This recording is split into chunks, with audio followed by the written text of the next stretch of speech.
Welcome to the Montreal Forum with your host, Liam Maguire. This broadcast will be coming to you from left to right on your listening device.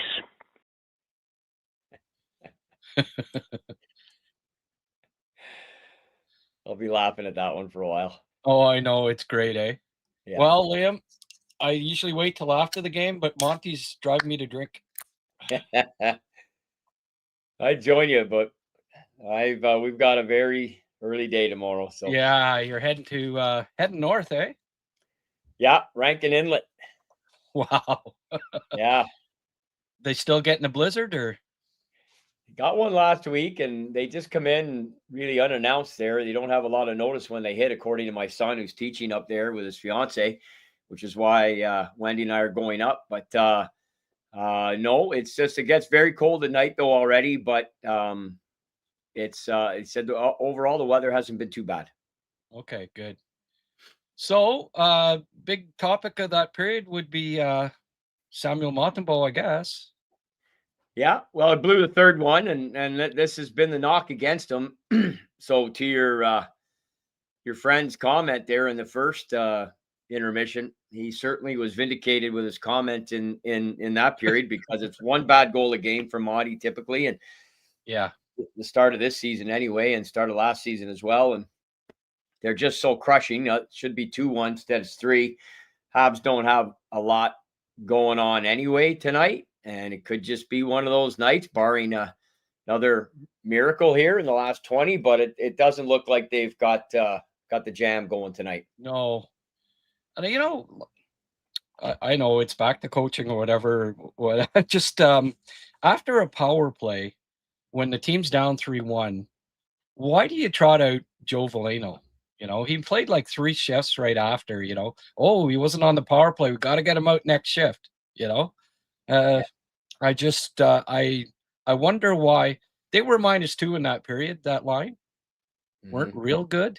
I know they scored in the first period, but they're not going to become a high-scoring line all of a sudden just because they finally scored a goal. That was more Hudson than anything. That reason why they scored that first one, but yeah, and a great shot by Anderson. But and Veleno, ironically, just had probably his best shift of the season there, right at the end of the period. Actually, he did. He actually, you're right. He even got a half decent shot off there. Like, yeah, whoa. But he's been our worst forward. There's no question. They don't have 13 forwards right now on the roster. I would really like them to. Jared Davidson has earned a call up. The kid. Kid's leading the AHL in scoring. He's tough as nails for his size. Like, the kid can go too. Like, he brings an all-around game, and he would be a good fourth line energy player who can actually score goals. He's got a great one-timer, a great shot. I'd really like to see. I think it's time. I mean, Veleno was brought in to be the 13th forward, not to be a regular. Like, that's why they saw, because typically you don't want a young guy sitting in the stands, right? You want a vet that's, you already know what you got type thing. And so I really hope they bring up Davidson or Jack-Eye or whoever. Maybe one of the two haven't had a cookie yet at the NHL level, and I'd like to see one of them being brought up.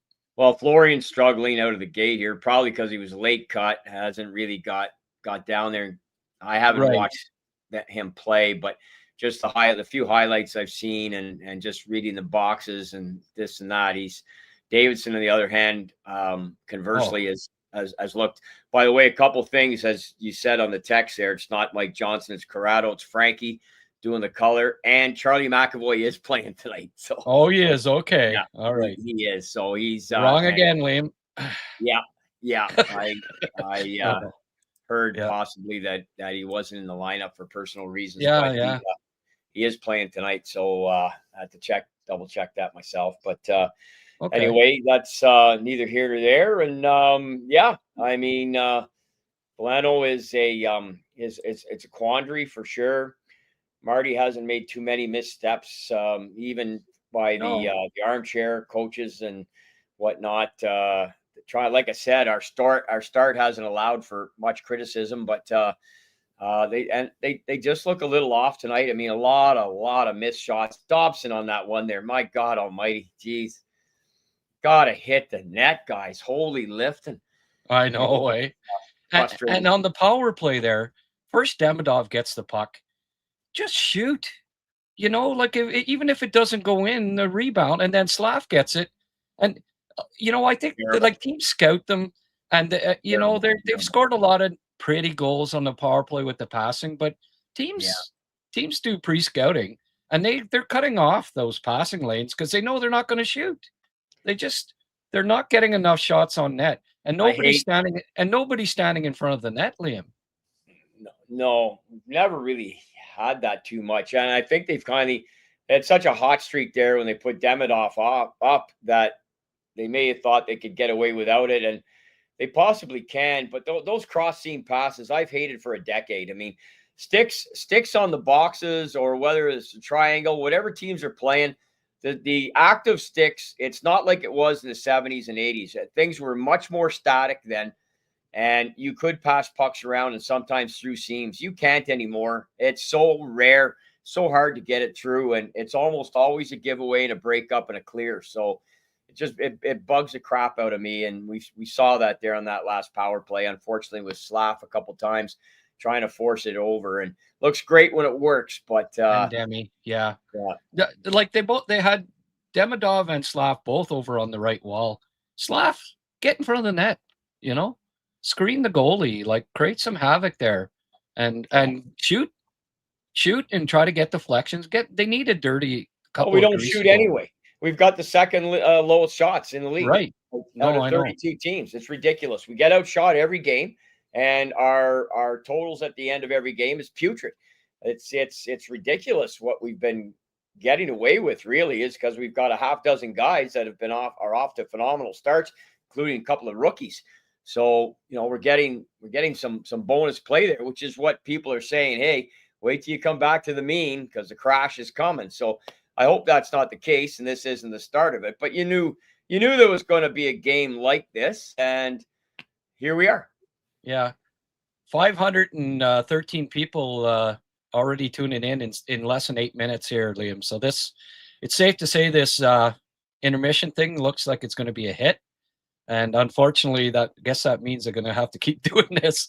I'm up on the top floor, and this is in the basement. So I'm getting my I suppose I'm getting my steps in. So it's not. There you go, Grant. You check your steps at the end of the period there, and crank another pint. Yeah. I've earned it. I'm gonna excuse you while I have another sip. There you go.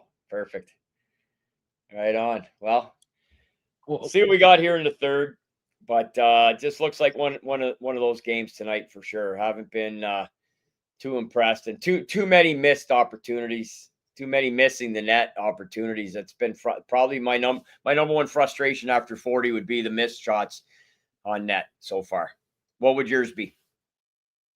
Yeah, missed shots and not taking enough shots, kind of both. It both shots related, and then Monty with the I mean, he's been doing that all season so far. The poor bad one every game. The poor rebound. Like, what was he doing there? What the hell is he doing? I mean, you couldn't have passed it any better. No. The only reason he didn't get an assist is because he's on the Habs, and they figured possession didn't change hands. Otherwise, it would have been unassisted.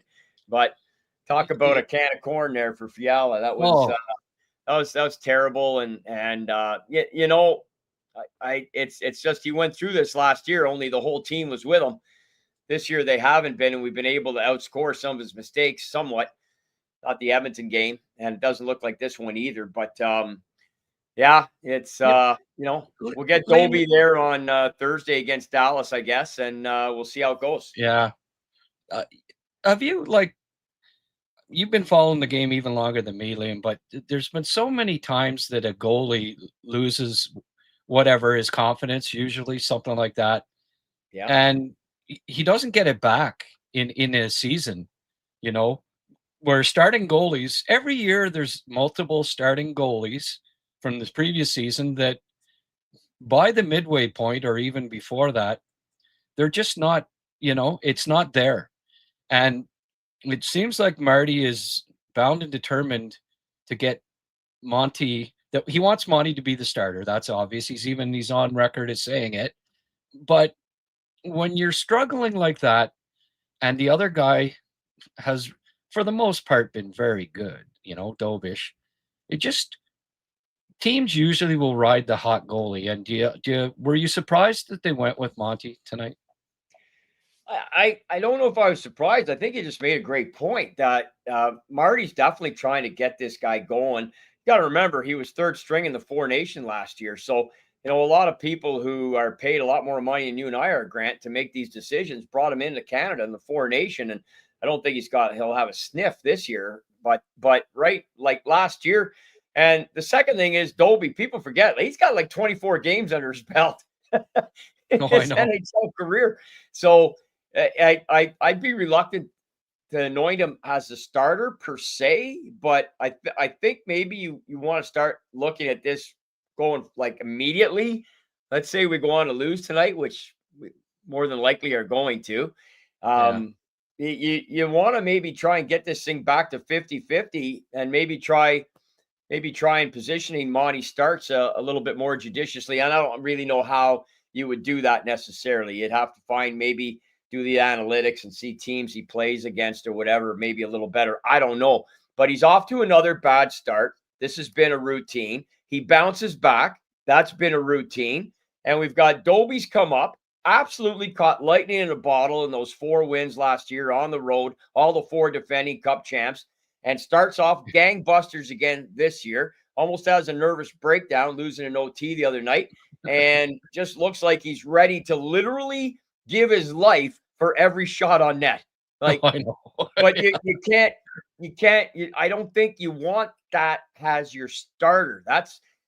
I wouldn't anyway. But that's why I'm saying let's get this more to 50-50 right now and stop trying to force feed Monty into the lineup. Maybe that's the message tonight for Marty is you got to be a little bit more. You can't be giving away points, even though we know losses are inevitable. You're not going to win every game, but they've done such a good job of scraping up points out of nothing a few times, and that can't come with goaltenders giving up a bagel a game.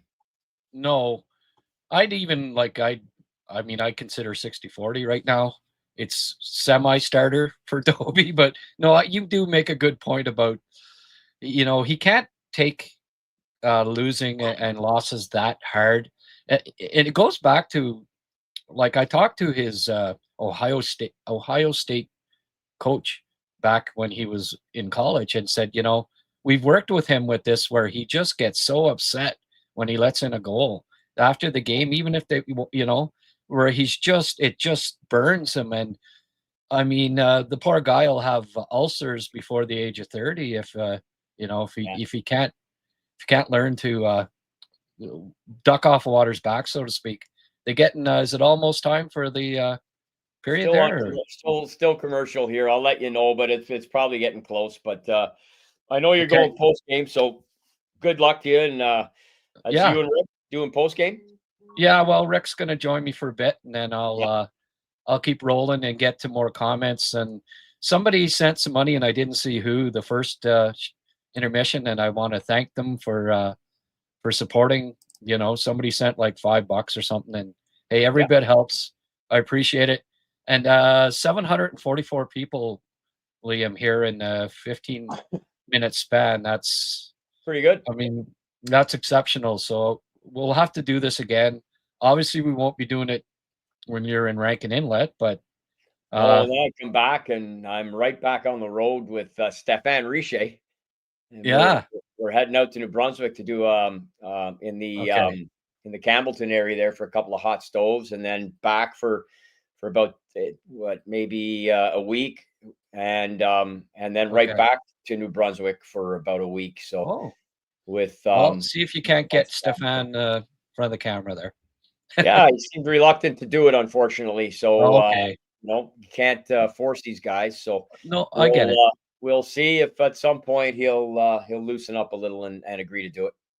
Okay, that sounds good. Well, here we go, pal. Okay, everybody, thank you, and Liam, enjoy your trip, buddy, and we'll see you. We'll see you in a week or so. Yeah, you got it, man. We'll have okay. Go. G'day. Bye.